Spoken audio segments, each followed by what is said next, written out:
Le vœu de Louis XIII d'Ingres. Le 29 août 1820, alors qu'il est installé à Florence pour 4 ans, il a un atelier près de l'église Santa Maria Novella.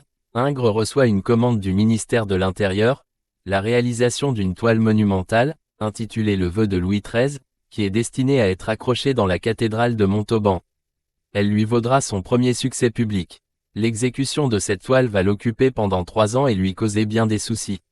Il s'y donne tout entier, comme en témoigne sa correspondance avec son ami Gilibert.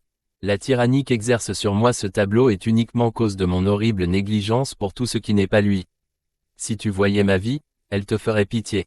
Il y a bien 2 ans que je ne connais d'habitation que mon atelier, mais depuis 6 mois il est devenu ma cage, le témoin de mon désespoir, de mes sueurs et aussi, quelquefois, de l'espoir de voir un terme à toutes mes peines, écrit-il le 10 septembre 1824.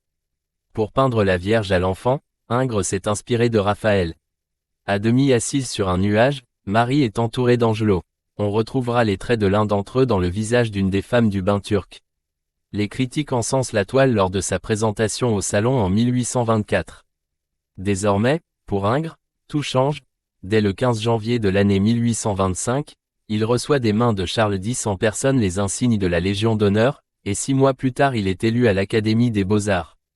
Lorsque la toile est mise en place en novembre 1826 à la cathédrale de Montauban, la ville natale du peintre lui réserve un accueil triomphal.